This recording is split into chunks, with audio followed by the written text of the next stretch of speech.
What is going on, guys? It is your boy Cash, and we are finally here. I could do a video on the actual update, but it's not going to be anything too crazy because we really care about the characters.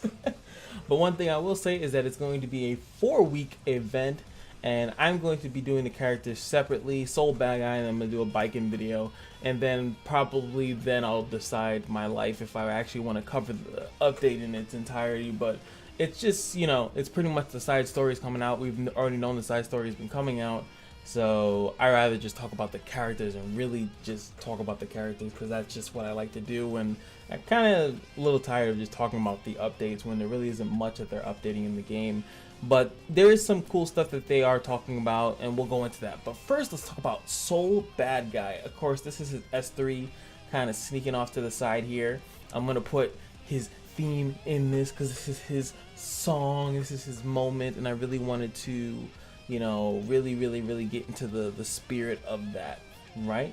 So let's look at his skills and his abilities and see what he actually does. So he's going to be a fire warrior, which is, wow, we don't have enough of those, right? Right? Oh wait, we actually don't have that many of those. Why do I feel like there's like 1 billion fire warriors in the game? There's only Ravi, Ken, and Surmiya. Oh, well, yeah, I guess the fire warrior is pretty good.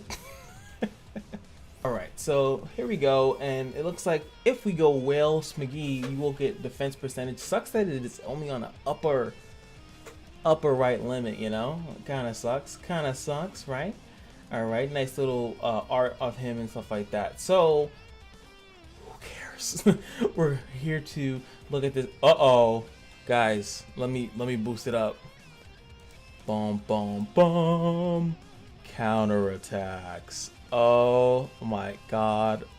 Oh no. Uh-oh. Uh-oh. Alright, let's go. He has a counterattack mechanic. I'm done. Attacks an enemy with a fire pillar. Damage dealt increases if the enemy isn't buff. Gains fighting spirit when a critical hit is made. So already we're going with some damage. It's not buff. Usually when that happens, we're gonna automatically, something here is going to be stripping, most likely. He's gonna be a stripper.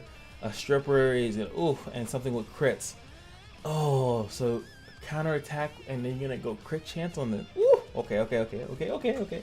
Counterattack and silences for 2 turns when an enemy uses a non-attack skill, or when the caster is attacked by an elite or boss monster. Oh lord.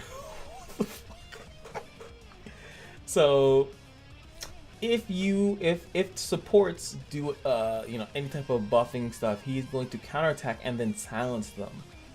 Wow, that is going to be really good. That is going to be crazy. But he'll also do that if he's attacked by a boss monster, which is like insane. Damage dealt increases proportional to the enemy's max HP. What is this guy? Roma cancel. That's actually a fighting game term. We'll get into that. Can only activate once every 2 turns. Okay, so it has a limit to when it can act. I would have been insane. Like, imagine every 2 turns. I hope that this is specified whether it's his turns or 2 turns in general. That's something we're gonna have to test out, because imagine if you can do that every 2 turns. It doesn't matter how many turns. Like, if let's say a boss is literally going multiple times, let's say in like the raid or something like that, and he just keeps countering every 2 turns. The beauty of that obviously is going to be like, you're just gonna put him on lifesteal. He has an automatic counterattack mechanic. You just put him on lifesteal, and like, look, he gains fighting spirit when it's critical hit on the S1. So you're gonna probably put him on like some type of crit lifesteal thing, keep him surviving for 18 years. And also when on an enemy attack is healed. So yeah, this is huge. It definitely is going to depend on if it's every turn or 2 of his own turns, because sometimes they don't specify that. And I know sometimes I get a lot of heat for like missing it. But look, it says can only activate once every 2 turns. I'm going to pray that it's every actual turn, no matter who takes turns. Which would be good if you have like a speed team, a speed-oriented team. Then they take turns and they use up that turns, and then boom, he's ready to do this all over again. Now the Roman cancel, if fighting spirit is 100% is 100 at the end of the ally's turn, doesn't matter, any ally, the caster consumes all fighting spirit before extending the duration of a buff and being granted an extra turn. The caster, so himself. So if he has 100 fighting spirit, which currently we only know he gets fighting spirit with the S1, obviously because he's based on counter, right?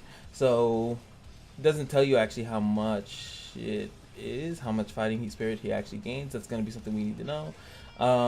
And doesn't matter, when someone's turn ends, the caster consumes all fighting spirit before extending the duration of a buff and being granted an extra turn.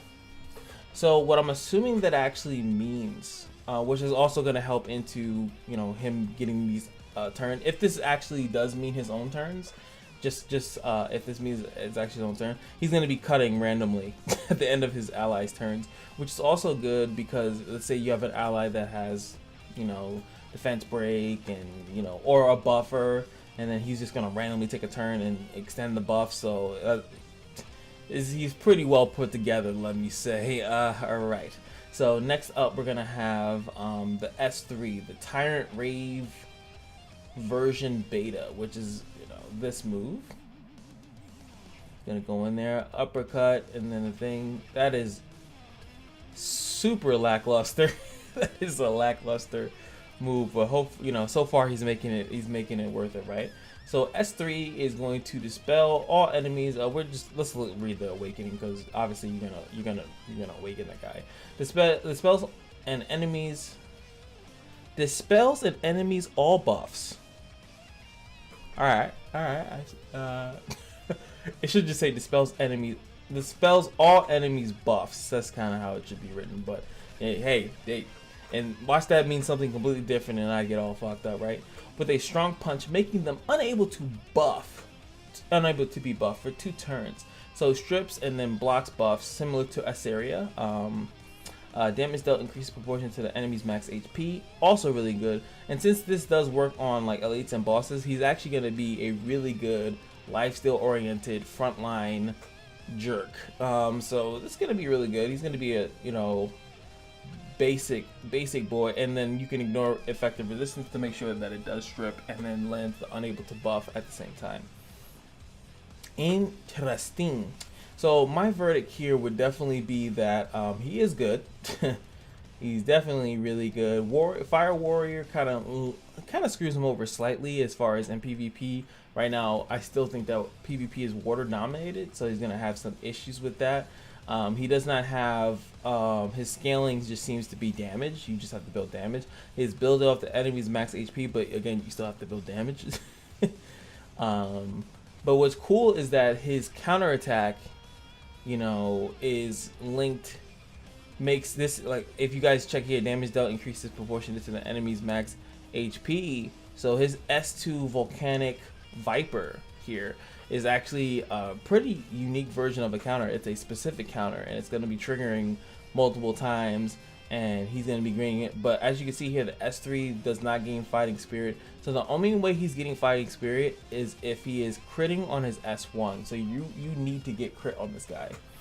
I mean, I guess technically you don't need to if you don't really care about the Roman canceled, you know, to just be sitting there cutting people's turns. And what I mean by cutting, as in he'll just, you know, he'll go after one of your allies regardless of where he's supposed to go, because as long as he has fighting spirit. So with this, you know, this is how it works. Let me show you guys. Let me tell you guys the perfect scenario. The perfect scenario would be you S3, you get a turn, S3 a target, take their buffs off, and they're unable to buff themselves, and then, you know, you're counterattacking and silencing like a boss, and then you cut in some turns, and, you know, and then, you know, and since they can't buff, that certain target can't do anything, you know, then, you know, you'll do more damage because since they're not buff. And there's a lot of times that characters aren't buffs run out,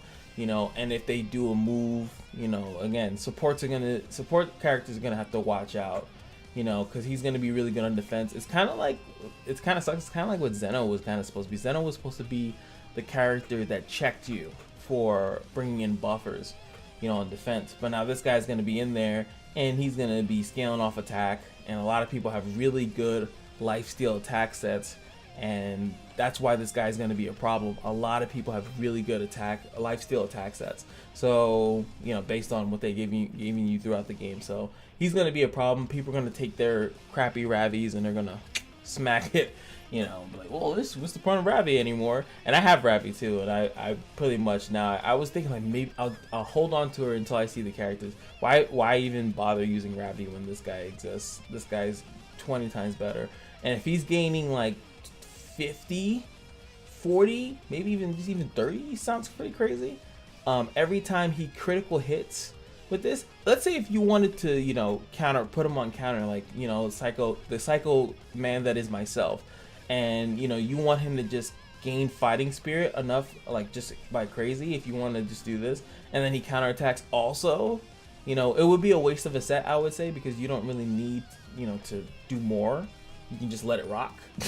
You know, he does his own thing. But if you wanted that, even if it's not an elite boss, you want to make him more PvP oriented, you can put him on a counter set too, and then he'll keep getting the fighting spirit, and then keep cutting in between turns, and then extending his own buff durations. Like, oh, it's gonna be crazy. He's definitely a hot tier.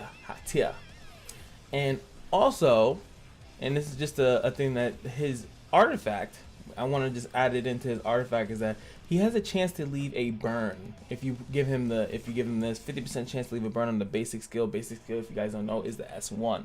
So it's gonna be part of the side story, as it says here. So this is probably a artifact that is going to be given to the community that you will actually be able to stack to this, and then you'll have a person with a counter. Like, I actually, not that I would put it on my Ken, but because I need the scythe to heal. But since you don't have, he has a counter, this guy has a counter within himself, he can actually just run lifesteal. He's gonna counter. You have so many other chances to put burn. You're running attack on him. The burn is going to tick massively. If you have Aramitha, oh god, here we go.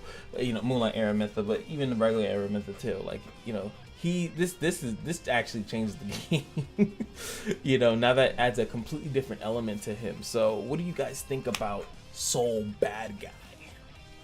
And like I figured, by the way, guys, I did predict, not to say, you know, whatever, I did predict that it's very unlikely that they were going to make limited banners for each character.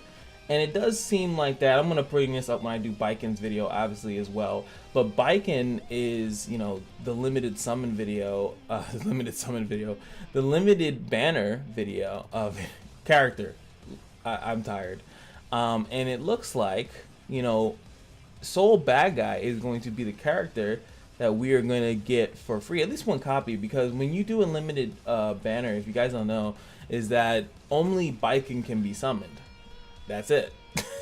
So that would mean, at least to the way I'm interpreting, and like I said, I skimmed over this, is that, you know, you're gonna at least get one copy of Soul Badguy, but I'm assuming it's gonna be like Zeno, to the point where you'll actually have a maxed Soul Badguy. Biken seems to be not like a casualty, but like she's gonna be the character that you're gonna have to summon for. We're gonna go into her in a separate video. I think I've talked enough that you guys probably would rather it be split up, so you guys can relish in Soul Badguy, and then we can relish in Biken, and then like I said, after that, then I'll look around in the thing to see if I want to address it all together. But I'm all about the characters, man. Realize I should stay in my lane, reviewing half all these notes, and it's like, yeah, whatever. So yeah, Soul Badguy is looking phenomenal. I definitely think that, especially because we're getting one for free, everyone's gonna have this character. So what I'm gonna do is that once we get more details, once he's live in the game, I'll do a guide video on him, and I'll further explain, like, you know, what to level up, what other things, because even though the junkyard is really good, we'll look at the other artifacts too. We'll see. I'll hook you guys up, I promise. Let me know if you guys are looking forward to that, and I'll see you guys in the next video. Peace.